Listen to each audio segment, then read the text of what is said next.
নমস্কাৰ এই মুহূৰ্তত আহি পৰিছে ৰাতিপুৱাৰ কেইবাটাও বিগ ব্ৰেকিং নিউজ। আজি হৈছে 7 ডিচেম্বৰ। লাখ লাখ মহিলাৰ একাউণ্টত সোমাই গ'ল 10,000 কোটি টকা। এতিয়াই চেক কৰক বেংক একাউণ্ট। অসমৰ মুখ্যমন্ত্ৰী ডক্টৰ হিমন্ত বিশ্ব শৰ্মাই এটা কিলুকতে সকলো একাউণ্টত 10,000 টকা সোমাই দিলে। আপোনাৰ একাউণ্টত 10,000 টকা আপুনি পালেনে? 10 ডিচেম্বৰত অৰুণোদয়ৰ প্ৰতিজন হিতাধিকাৰীৰ বেংক একাউণ্টত 1250 টকা লাভ কৰিব। অৰুণোদয় 2.0 অৰুণোদয় 3.0 নাম থাকিলে আপোনাৰ বাবে ভাল খবৰ। যদি আপোনাৰ ৰেচন কাৰ্ড আছে এতিয়া চাউলৰ উপৰিও লাভ কৰিব টকা। মুখ্যমন্ত্ৰী ডক্টৰ হিমন্ত বিশ্ব শৰ্মাই দিছে সোণালী সুযোগ। যদি আপুনি চৰকাৰী ঘৰৰ জিঅ'ৰিং কৰিছে চৰকাৰী ঘৰৰ টকা কেতিয়া প্ৰদান কৰা হ'ব একাউণ্টত। মুখ্যমন্ত্ৰীৰ বৃহৎ ঘোষণা। লগতে কেইবাটাও ৰাজনৈতিক খবৰৰ লগতে অৰাজনৈতিক খবৰ যুগুত কৰা হৈছে আজিৰ দিনটোত। গোটেই অসম তথা ভাৰতৰ বিভিন্ন প্ৰান্তৰ পৰা যুগুত হৈছে কেইবাটাও ডাঙৰ খবৰ। এনেবোৰ খবৰ নিতৌ পাই থাকিবলৈ চেনেলটি ছাবস্ক্ৰাইব কৰি ভিডিঅ'ত এটা লাইক কৰিবলৈ নাপাহৰিব। আজিৰ আমাৰ প্ৰথম দশমে গুৰুত্বপূৰ্ণ খবৰ হৈছে অসমবাসীৰ বাবে এটা ডাঙৰ খবৰ। অব্যাহত আছে লাখপতি বাইদেউৰ ধন লাভ কৰা প্ৰক্ৰিয়া। এইকেইটা ভুল কৰিলে বঞ্চিত হ'ব ধন লাভৰ পৰা।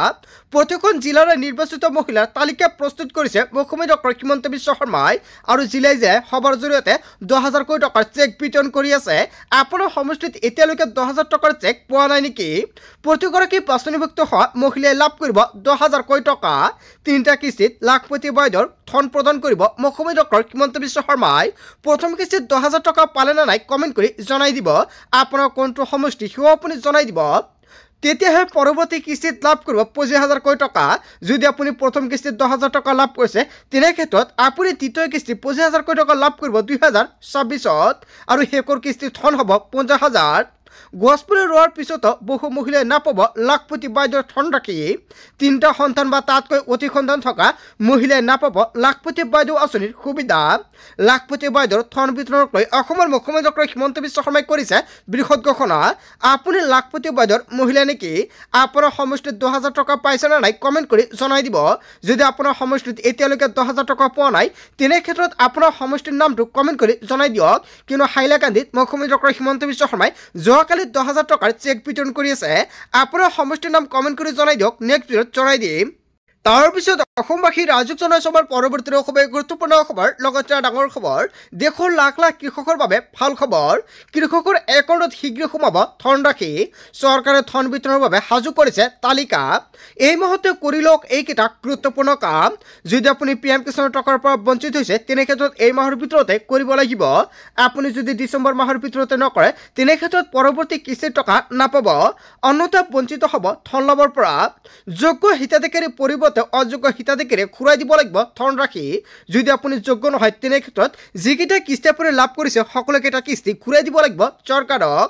আজি PM কিষাণৰ ৱেবছাইটত কৃষকসকলক ই-KYC সম্পূৰ্ণ নোহোৱা কৃষকৰ একাউণ্টত নোসোমাই এই ধনৰাশি। এই তালিকাত আপোনাৰ নাম অন্তৰ্ভুক্ত আছে নে নাই চাবলৈ মুকলি হ'ল ৱেবছাইট। অফিচিয়েল ৱেবছাইটৰ ফাৰ্মাৰ কৰ্ণাৰত প্ৰৱেশ কৰক। বেনিফিচিয়াৰী ষ্টেটাছত গৈ চাব পাৰিব নিজৰ নাম। হিতাধিকাৰীৰ বাবে মুকলি কৰা হৈছে ট'ল ফ্ৰী নম্বৰ। যিকোনো সমস্যা হ'লে আপুনি দিব পাৰিব অভিযোগ। ছেভ কৰি লওক অন 5526 নম্বৰ অথবা 1800115526 আৰু আন এটা নম্বৰ হৈছে 01123381092। এইকেইটা নম্বৰ ছেভ কৰি ৰাখক আপোনাৰ মোবাইল ফোনত। যদি কিবা অসুবিধা হৈছে টকা পোৱাত আপুনি দিব পাৰিব অভিযোগ। লগতে ডিচেম্বৰ মাহৰ ভিতৰতে ই-KYC লেণ্ড ছেডিং আধাৰ কাৰ্ডৰ লগত বেংক একাউণ্ট লিংক কৰিব লাগিব। যদি এই 3টা কাম এইটো আপুনি কৰা নাই অতি শীঘ্ৰে কৰাই ৰাখক। অন্যথা PM কিষাণৰ 22 নং কিস্তিৰ টকা আপুনি নাপাব। আৰু আজিৰ ভিডিঅ'টো সকলোৱে বেছি বেছিকৈ শ্বেয়াৰ কৰি দিব। তাৰপিছত অসমবাসী ৰাজুক জনাই সভাৰ পৰৱৰ্তী খবৰ গুৰুত্বপূৰ্ণ খবৰ লগতে ডাঙৰ খবৰ। বিনামূলীয়া ই-ৰিক্সা লাগে নেকি আপোনাৰ? তেন্তে আপোনাৰ বাবে সোণালী সুযোগ। চলি আছে অনলাইন আবেদন প্ৰক্ৰিয়া। এতিয়াৰ পৰা আপুনি অনলাইনৰ মাধ্যমতে ই-ৰিক্সাৰ বাবে কৰিব পাৰিব আবেদন। ই-ৰিক্সা আৰু মপেডৰ বাবে আবেদন প্ৰক্ৰিয়া আৰম্ভ হৈছে। শীঘ্ৰে কৰক অনলাইনত আবেদন। 1 ডিচেম্বৰৰ পৰা আৰম্ভ হৈছে অনলাইন আবেদন। আপুনি কেনেকৈ আবেদন কৰিব, কি কি নথিপত্ৰৰ প্ৰয়োজন হ'ব ই-ৰিক্সা আৰু মপেডৰ বাবে যদি আপুনি আবেদন কৰিব বিচাৰিছে। অনলাইন আবেদনৰ অন্তিম তাৰিখ হৈছে 30 ডিচেম্বৰ। 30 ডিচেম্বৰৰ পূৰ্বে আপুনি কৰিব লাগিব আবেদন। www.linguisticminority.in আপুনি কৰিব লাগিব আবেদন। এইটো ৱেবছাইট এতিয়া আপুনি খোল খাওক আপোনাৰ গুগলত গৈ এতিয়া আপুনি ক্লিক কৰক আৰু ক্লিক কৰি এতিয়া আপুনি চেক কৰক আপুনি আবেদন কৰিব পাৰিব না নাই। linguisticminority.in ৱেবছাইটত কৰিব পাৰিব আবেদন। আবেদন কৰিবলৈ সাজু কৰক নথিপত্ৰ বাৰ্ষিক আয়ৰ প্ৰমাণপত্ৰ পান কাৰ্ড আধাৰ কাৰ্ড পাছপোৰ্ট সাইজ ফটো হলে আপুনি কৰিব পাৰিব আবেদন। বাৰ্ষিক সংখ্যালঘুৰ বাবে চলি আছে এই বিশেষ আঁচনি। যদি আপুনি ভাবিছে ই ৰিক্সা আৰু মপেডৰ বাবে আবেদন কৰিব নিশ্চয় কৰিব পাৰিব। অতি শীঘ্ৰে অনলাইন মাধ্যমত ফৰ্ম ফিল আপ কৰক আৰু আপুনি লাভ কৰক ই ৰিক্সা আৰু মপেড। আপুনি কেনেকুৱাকৈ অনলাইন মাধ্যমত আবেদন কৰিব যদি ষ্টেপ বাই ষ্টেপ দেখুৱাই দিব লাগে এপ্লাই প্ৰচেছ নিশ্চয় কমেণ্ট কৰি জনাই দিব। নেক্সট ভিডিঅ'ত সম্পূৰ্ণকৈ দেখুৱাই দিম। তাৰপিছত অসমবাসী ৰাজুক জনাইছো আমাৰ পৰৱৰ্তী খুবেই গুৰুত্বপূৰ্ণ খবৰ লগতে ডাঙৰ খবৰ আহি গ'ল অসম আৰক্ষীৰ নতুন চাকৰি প্ৰকাশ পালে বিজ্ঞাপন সাজু কৰক নথিপত্ৰ ক'ত কিদৰে কৰিব আপুনি আবেদন অসম আৰক্ষীৰ ৱেবছাইটত গৈ চাব পাৰিব সবিশেষ তথ্য নিবনুৱা যুৱক যুৱতীৰ বাবে অত্যন্ত ভাল খবৰ আহি পৰিছে। ৰাজ্যৰ লাখ লাখ যুৱক যুৱতীৰ বাবে মুখ্যমন্ত্ৰী ডক্টৰ হিমন্ত বিশ্ব শৰ্মাই দিলে সোণোৱালী সুযোগ। তাৰপিছত অসমবাসী ৰাজুক জনাইছো আমাৰ পৰৱৰ্তী খুবেই গুৰুত্বপূৰ্ণ খবৰ লগতে ডাঙৰ খবৰ 1 ইঞ্চি চৰকাৰী ভূমি বেদখল কৰিবলৈ দিয়া নহ'ব। ৰাজ্যত নিয়ন্ত্ৰণৰ বাবে চলি থাকিব উচ্ছেদ কোনো কাৰণতে উচ্ছেদ বন্ধ নহয়। ফৰেষ্ট অঞ্চল BGR-PGRত চলি থাকিব উচ্ছেদ অভিযান। অসমত যিমান অবৈধ বেদখলকাৰী আছে সকলো উচ্ছেদ কৰা হ'ব।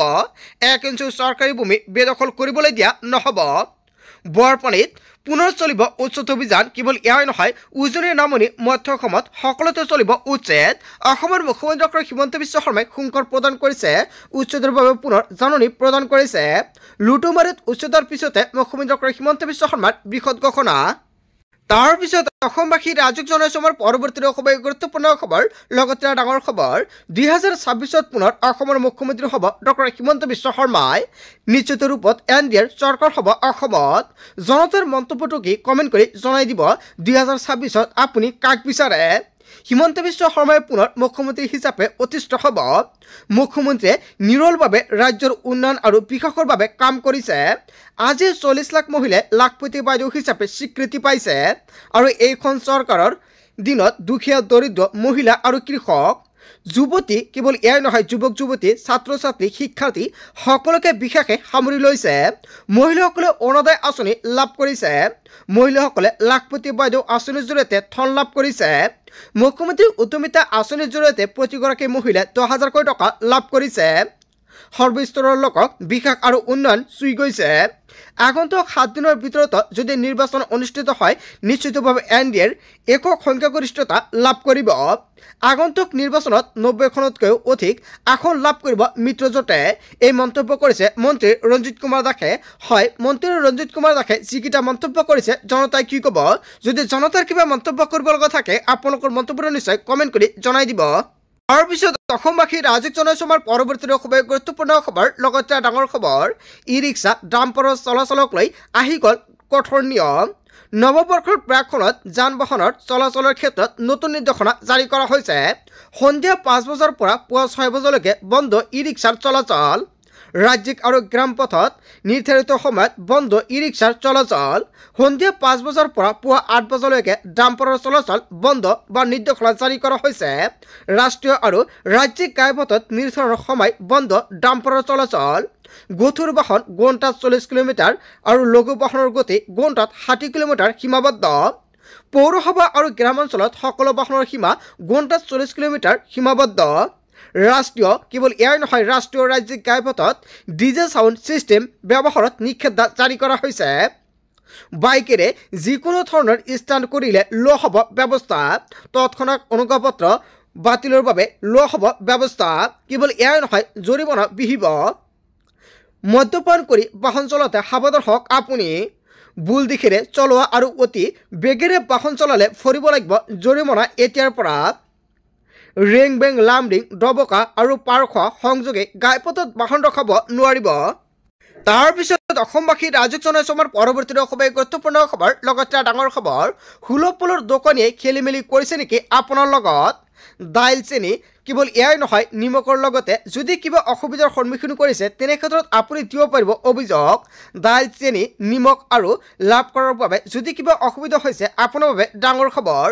এতিয়াই ফোন কৰক আৰু দিয়ক আপুনি অভিযোগ। খেলি মেলি কৰিলে পোনপটীয়াকৈ দিব পাৰিব অভিযোগ। 1800345361 অনলাইন 67 নম্বৰতো দিব পাৰিব অভিযোগ। সুলভ মূল্যৰ দোকানীলৈ কঠোৰ নিৰ্দেশনা। অন্ন সেৱাৰ প্ৰতিটো দিনত খোলা ৰাখিব লাগিব ৰেচনৰ দোকান। 1 পৰা 10 ডিচেম্বৰলৈকে চলিব অন্ন সেৱা দিন। 10 দিনৰ ভিতৰতে হিতাধিকাৰী সংগ্ৰহ কৰিব লাগিব ৰেচন। ই-পোষ্ট মিছনৰ ৰচিদ ল'ব লাগিব হিতাধিকাৰীসকলে। আজিৰ পৰা আৰম্ভ হৈছে অন্ন সেৱা দিন। অন্তোদয় অন্ন যোজনাৰ পৰিয়ালে লাভ কৰিব চৰকাৰী সুবিধা। প্ৰতিমাহে 35 কিলোকৈ চাউলৰ লগতে 69 টকাত লাভ কৰিব দালি, 38 টকাত লাভ কৰিব চেনি আৰু 10 টকাত লাভ কৰিব নিমখ হিতাধিকাৰীসকলে। কেৱল এয়াই নহয়, দালি, চাউল, চেনি, নিমখ লাভত সৃষ্টি হৈছে নেকি অসুবিধা, তেনে ক্ষেত্ৰত এতিয়াই দিয়ক অভিযোগ, লগে লগে চৰকাৰে ল'ব ব্যৱস্থা। তাৰপিছত অসমবাসী ৰাজুক জনাইছো আমাৰ পৰৱৰ্তী খুবেই গুৰুত্বপূৰ্ণ খবৰ, লগতে ডাঙৰ খবৰ। আজিৰ ভিতৰত কৰ্তব্যত যোগদান কৰিব লাগিব 71 কৰ্মচাৰীয়ে। যোগদান নকৰিলে কৰ্মচাৰীসকলক চাকৰিৰ পৰা দিয়া হ'ব অব্যাহতি। 3000তকৈ অধিক কৰ্মচাৰীয়ে কৰি আছে প্ৰতিবাদ। 700 নিবনুৱা যুৱক যুৱতীক দিয়া হৈছে নতুনকৈ নিযুক্তি। প্ৰতিবাদৰ সময়তে বহু কৰ্মচাৰীৰ অবিহনে চলি আছে 600খন এম্বুলেন্স আৰু কৰ্মচাৰীসকলৰ প্ৰায়বোৰ দাবীৰ সমাধান কৰা হৈছে বুলি মন্তব্য কৰিছে। কেৱল অতিৰিক্ত কামৰ মজুৰি সম্পৰ্কীয় দাবীৰ হোৱা নাই সমাধান। প্ৰতিবাদ চলিলেও অব্যাহত ৰাখিব লাগিব 108 সেৱা। নতুনকৈ নিযুক্তি দি সেৱা অব্যাহত ৰাখিব বুলি মন্তব্য কৰিছে কৰ্তৃপক্ষই। EMRI গ্ৰীণ হেল্থ ছাৰ্ভিচৰ সংবাদমেল। 108 কৰ্মচাৰী আন্দোলনলৈকে সংবাদমেল কৰ্তৃপক্ষৰ। তাৰপিছত অসমবাসী ৰাজুক জনাইছো আমাৰ পৰৱৰ্তী খুবেই গুৰুত্বপূৰ্ণ খবৰ, লগতে ডাঙৰ খবৰ। কেন্দ্ৰীয় পৰিবহণ আৰু ঘাইপথ মন্ত্ৰী নীতিন গাডকাৰীৰ ডাঙৰ মন্তব্য। 2026 চনত দেশৰ পৰা নাইকিয়া হ'ব টোল গেট। টোল গেটৰ পৰিৱৰ্তে ঘাইপথত ব্যৱহাৰ কৰা হ'ব ইলেক্ট্ৰনিক ডিভাইচ। ঘাইপথৰ টোল গেটৰ বাবে দেশত বৃদ্ধি পাইছে দুৰ্ঘটনাৰ সংখ্যা। সমান্তৰালভাৱে টোল গেটত সৃষ্টি হয় তীব্ৰ যান-জঁট। এনে সমস্যা দূৰ কৰিবলৈ ৰাষ্ট্ৰীয় ঘাইপথৰ পৰা আঁতৰ কৰা হ'ব টোল গেট। অৱস্থাত পৰীক্ষামূলকভাৱে 10টা স্থানত স্থাপন কৰা হ'ব এই ডিভাইচ। পৰৱৰ্তী সময়ত দেশৰ সকলো ঘাইপথতে স্থাপন কৰা হ'ব ইলেক্ট্ৰনিক ডিভাইচ। কেন্দ্ৰীয় পৰিবহণ আৰু ঘাইপথ মন্ত্ৰী নীতিন গাডকাৰীয়ে কৰিছে ডাঙৰ মন্তব্য। তাৰপিছত অসমবাসী ৰাজুক জনাইছো আমাৰ পৰৱৰ্তী খুবেই গুৰুত্বপূৰ্ণ খবৰ, লগতে ডাঙৰ খবৰ। মধ্য অসমত চলিব সৰ্ববৃহৎ উচ্ছেদ অভিযান। 4টা পৰ্যায়ত চলিব উচ্ছেদ অভিযান। চৰকাৰী ভূমি বেদখলকাৰীক শেষ সুকীয়নি প্ৰশাসনৰ। ৰূপহীৰ পাছত এইবাৰ থিং আৰু সামগ্ৰীত চলিব বুলডোজাৰ। বেদখলকাৰীক নিস্তাৰ নিদিয়াৰ হুংকাৰ নগাঁও জিলা আয়ুক্তৰ।